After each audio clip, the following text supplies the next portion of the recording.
Fala galerinha, meu nome é Amanda e começaremos agora mais uma aula de português do cursinho Acreditar.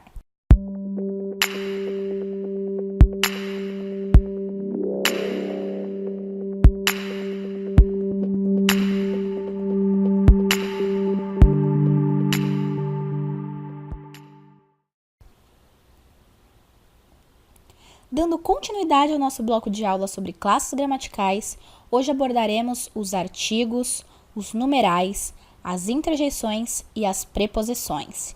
Isso mesmo, nós veremos 4 classes gramaticais muito importantes nessa aula.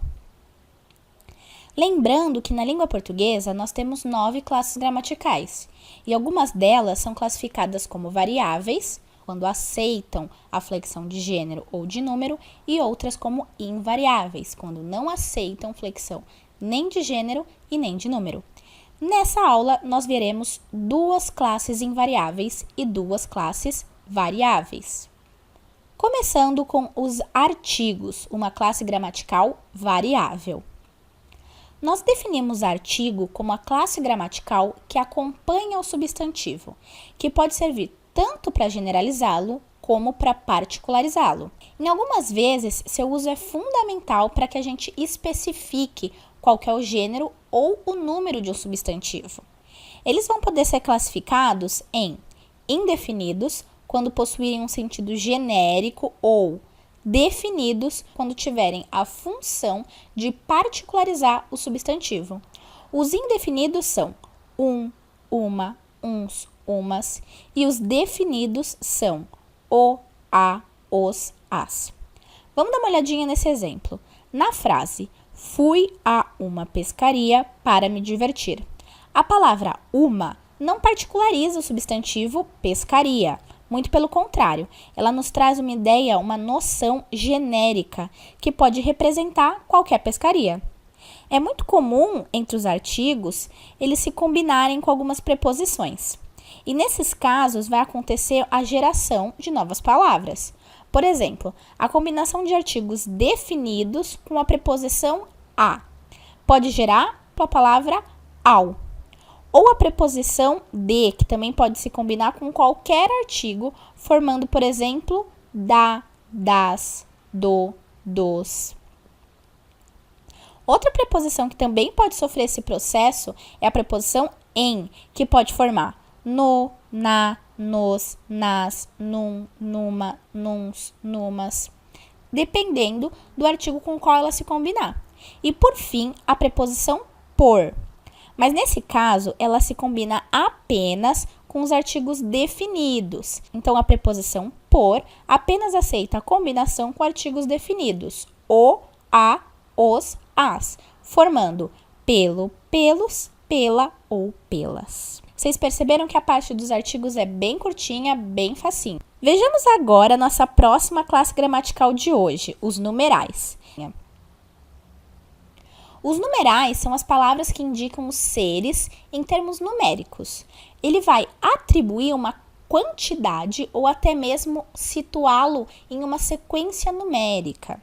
Então, o que vocês precisam prestar bastante atenção é na diferenciação do numeral com o algarismo.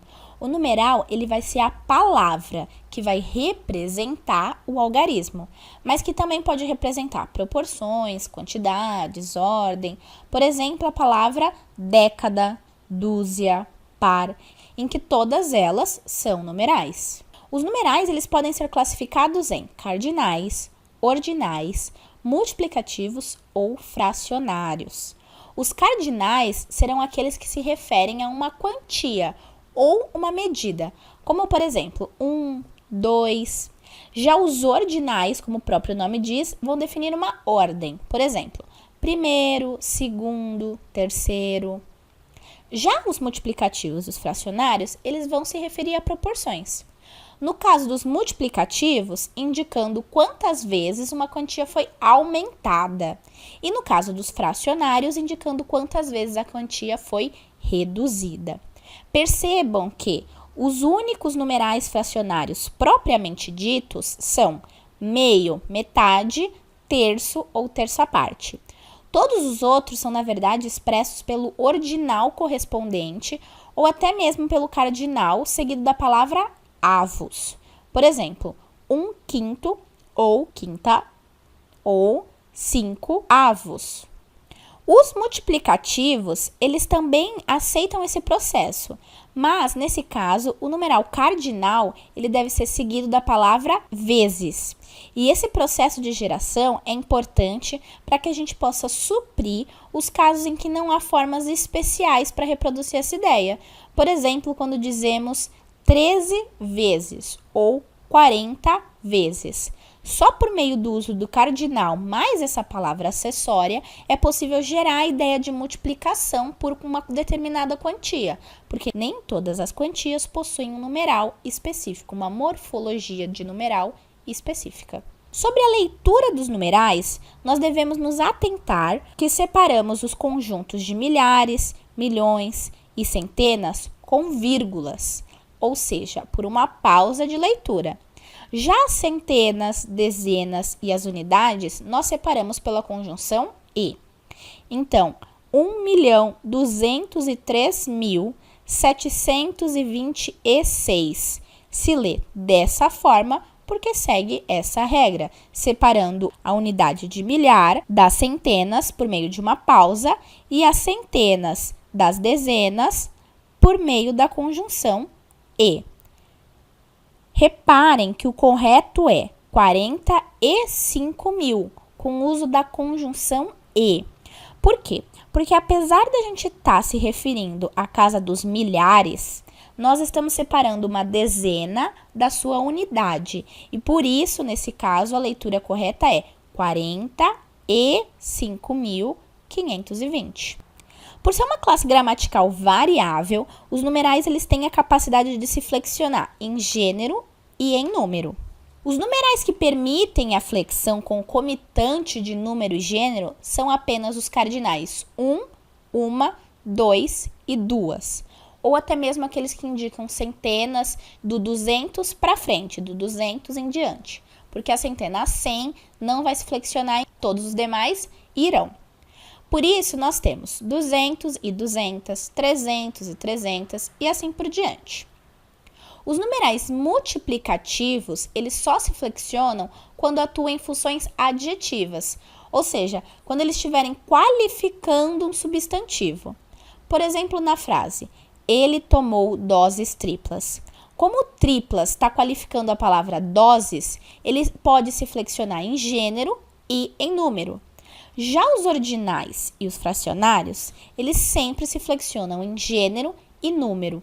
Por exemplo, segundos, segundas, 1/3 parte, 2/3. Todos eles podem se flexionar tanto em gênero quanto em número. Existem também os numerais que só se flexionam em número ou que ainda não se flexionam. Os que se flexionam só em número são os cardinais da ordem dos milhares, bilhares e os numerais que indicam uma porção, como dúzia, par. Já os invariáveis serão todos os demais cardinais, os multiplicativos que atuarem como uma função substantiva, ou seja, quando eles denominarem algo, por exemplo, na frase, fizeram o dobro do esforço e conseguiram o triplo da produção. O dobro e o triplo têm essa função substantiva, porque está se referindo ao esforço, não qualificando, mas denominando, exercendo essa função substantiva. Os numerais eles também podem se flexionar em grau. Em geral, essa flexão serve para expressar afetividade ou até mesmo a especialização de algum sentido. Por exemplo, é artigo de primeiríssima qualidade.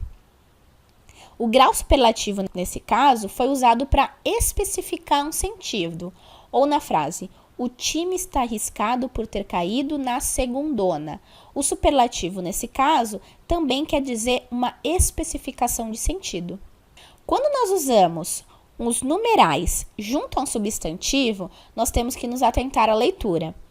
Se ele for colocado depois do substantivo, ele será lido como um ordinal apenas se ele for um numeral de 1 a 10. Esses exemplos que eu trouxe para vocês. Papa João Paulo II.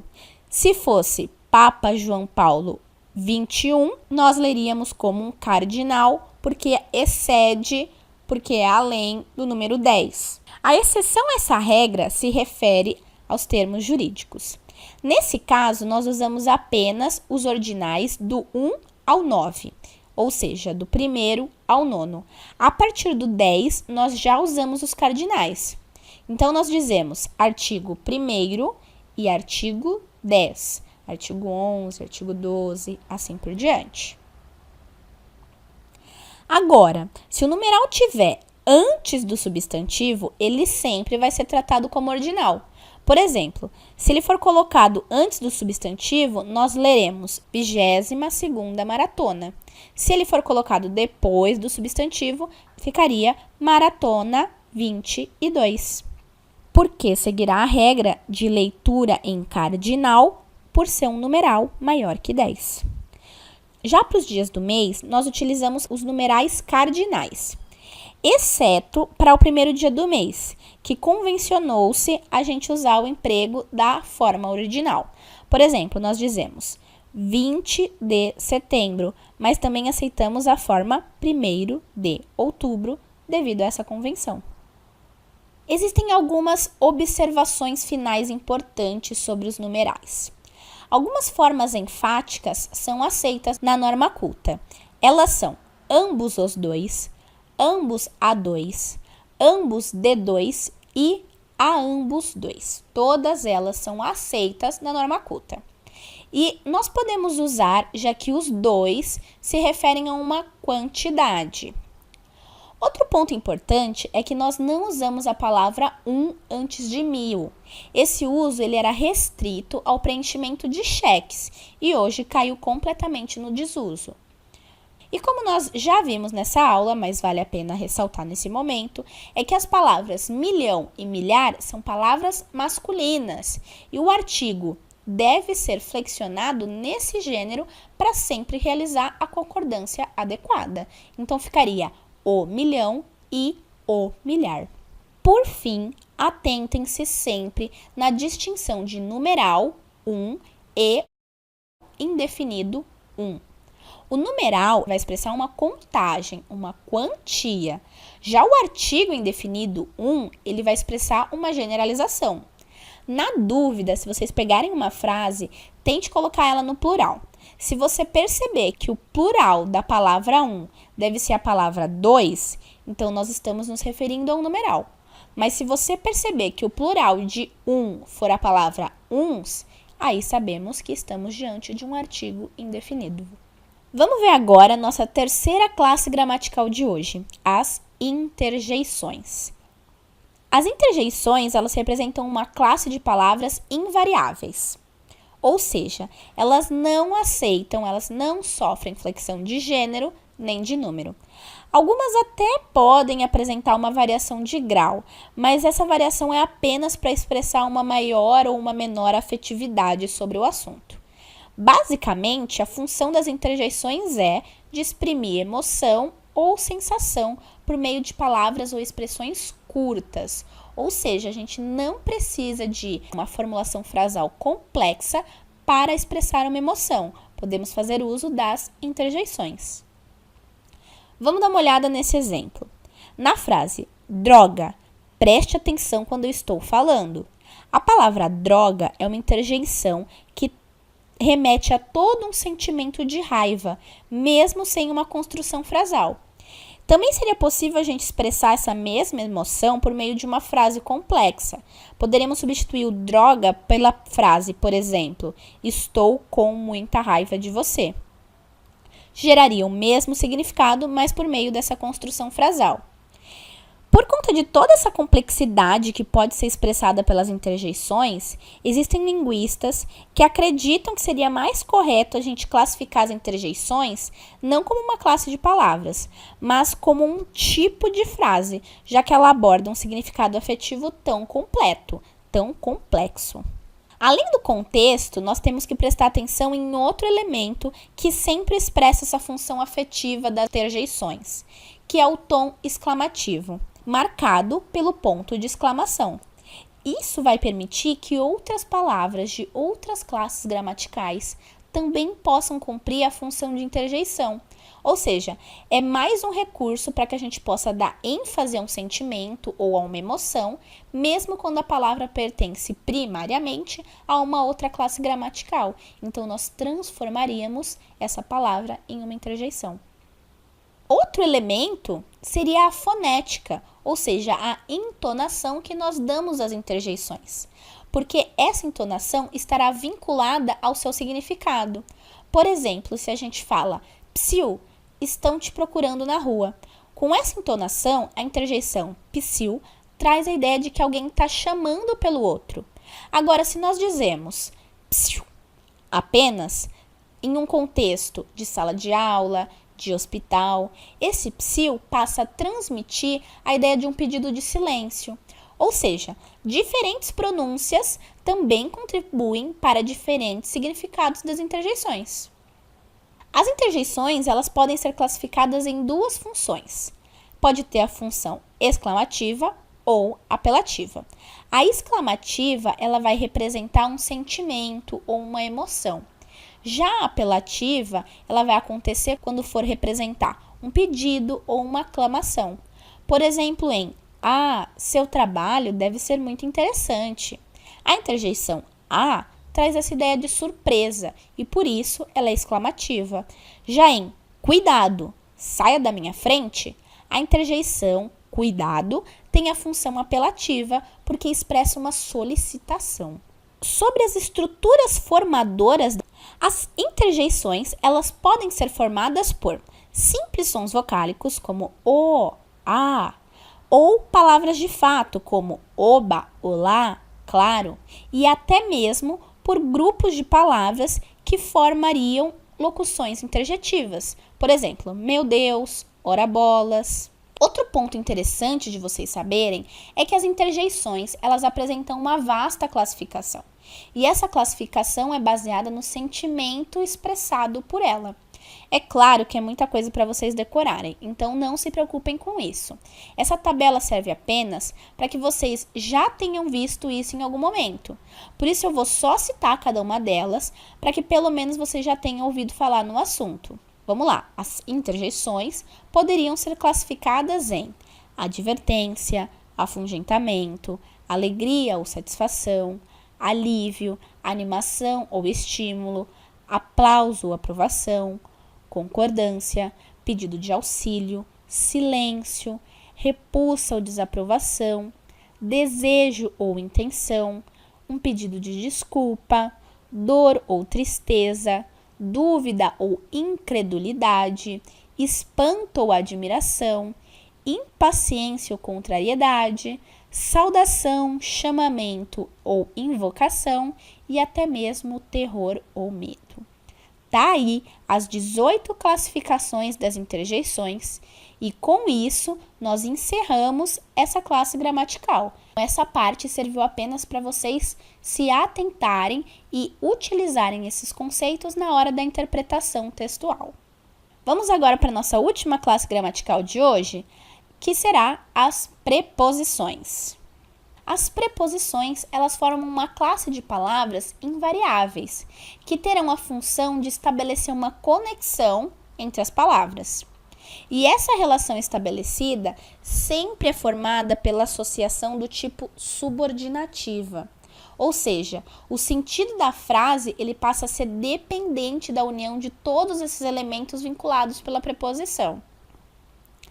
Então, agora que nós já sabemos que a função principal das preposições, de modo simplificado, seria de ligar palavras, nós podemos aprender quais seriam as principais classificações das preposições, que podem ser divididas em essenciais, quando atuam exclusivamente com preposições, acidentais, quando as palavras de outras classes gramaticais assumem a função das preposições. Nós também podemos classificar as preposições baseando no processo de formação. Se a preposição for formada com perda fonética, nós designamos o processo de contração. Se ela for formada sem perda fonética, nós designamos o processo de combinação. E é isso que nós veremos de modo mais detalhado agora. como já sabemos os conceitos das preposições, vejamos quem são elas. As essenciais, ou seja, aquelas que atuam exclusivamente como preposição, são a, ante, após, até, com, contra, de, desde, em, entre, para, per, perante, por, sem, sob, sobre e trás. Ufa! Todas elas são bem importantes de vocês gravarem. E a lista das acidentais é ainda maior, mas eu trouxe apenas alguns exemplos para vocês. Vejamos alguns deles. Por exemplo, a palavra como, que pode ser substituída por na qualidade de, ou conforme, que tem o mesmo sentido que de acordo. Outras preposições acidentais são segundo, consoante, durante, salvo, fora, mediante, tirante, exceto, senão e visto. Existem vários métodos mnemônicos para vocês tentarem decorar pelo menos as preposições essenciais, porque elas vocês devem levar para a prova de vocês. Então, tentem criar uma frase, tentem criar algum processo mnemônico para que vocês decorem essa listinha de preposições. No caso do processo de combinação, sempre ocorre sem a perda fonética. Geralmente, isso acontece quando a preposição a se associa com o artigo masculino ou até mesmo quando ela se associa com um advérbio. Então, nós podemos formar a palavra ao da fusão da preposição com o artigo o, ou aos da preposição com o artigo os. Também podemos formar a palavra aonde, em que a preposição foi adicionada ao advérbio onde. Nós temos também as preposições que sofrem modificações fonéticas ao se unirem com outras palavras. Nesse caso, geralmente, envolvem as preposições de ou em associação com algum artigo ou diversos pronomes. Algumas contrações possíveis são do, que é a formação de de com o, das, que é a formação de de com as, num, que é a formação de em com um, numas, que é a formação de num com numas. E em todas elas, nós tivemos esse processo de contração porque aconteceu uma perda fonética durante a fusão. Uma contração especial que é possível é a associação da preposição a com o artigo definido a, ou até mesmo com pronomes demonstrativos que comecem também com a letra A. Mas nesse caso, nós teremos uma contração que recebe o nome de crase, mas isso é assunto para uma outra aula. O que vocês precisam ficar bem atentos é que uma mesma palavra pode ter função morfológica distinta. Por exemplo, a palavra a, ela pode ser classificada como preposição, artigo definido e até mesmo como pronome. A diferenciação básica entre elas é que quando o a for uma preposição, ela sempre será invariável. Ou seja, quando vocês colocarem a frase no plural, vocês perceberão que o a vai permanecer sem alteração. Agora, se o a for classificado como um artigo definido ou até mesmo como um pronome, em ambos os casos ele será flexionado. E aqui é um resuminho dessa nossa discussão. Então, de um modo simples, nós temos que as preposições, elas serão termos invariáveis que estabelecerão uma relação de dependência. Já os pronomes oblíquos serão palavras variáveis que apresentarão a função de substituição de um substantivo na frase. E, por fim, os artigos também são palavras variáveis, mas que eles vão anteceder um substantivo para determiná-lo. Se vocês tiverem essa diferenciação em mente, vocês não irão se confundir mais qual é a função da palavra que vocês estão analisando. Aqui é só um adendo sobre as preposições. Essa é mais uma classe gramatical que permite a construção de locuções, que, como nós já vimos, nada mais é do que um conjunto de palavras com valor de uma classe. No caso das locuções prepositivas, elas só irão existir quando a última palavra dessa locução for uma preposição. Vamos ver alguns exemplos. Acima de, abaixo de, acerca de. Todas elas são locuções prepositivas que terminam em de, que é uma preposição e por isso elas podem ser classificadas como uma locução prepositiva. As preposições, assim como as interjeições, elas também podem representar diferentes classificações dependendo do tipo de relação estabelecida. O que eu quero que vocês levem de todo esse quadro é que em uma mesma preposição pode estabelecer relações distintas dependendo do seu contexto. Por exemplo, a preposição de na frase "devolva meu anel de prata". O de, ele indica qual material, a matéria do substantivo anel. Mas na frase "você descende de família humilde", o mesmo de, agora com outro contexto, passa a assumir esse valor de origem. Então, nesse quadro, vocês podem perceber que os tipos de relações estabelecidas pelas preposições dependem muito do contexto. Mas vocês não precisam decorar todos esses conceitos. O que vocês precisam levar desse quadro é apenas entender essa pluralidade das preposições, porque isso vai ajudar vocês a aperfeiçoarem a interpretação de texto. E é por isso que é bom vocês conhecerem todos esses tipos de relação, que são de autoria, de lugar, de tempo, de modo ou conformidade, de causa, de assunto, de fim ou finalidade, de instrumento, de companhia, de meio, de matéria, posse, de oposição, de conteúdo, de preço, de origem, de especialidade ou de destino ou direção. E é assim que nós encerramos mais uma aula sobre classes gramaticais. O que nós já vimos até agora foram os substantivos, que são as classes que nomeiam os seres, os adjetivos, que qualificam os seres, os artigos, que determinam ou definem os seres, os numerais, que são responsáveis por expressar uma contagem, as interjeições, que expressam emoções, e, por fim, que acabamos de ver, são as preposições, que ligam palavras. E nós ainda não terminamos, por isso fiquem atentos aos próximos vídeos desse bloco. Então é isso, galerinha, por hoje é só. Agora é hora de vocês colocarem todos esses conceitos em prática para fixar o conteúdo. E se ficou alguma dúvida, deixa como comentário aqui embaixo, que eu espero vocês no próximo vídeo.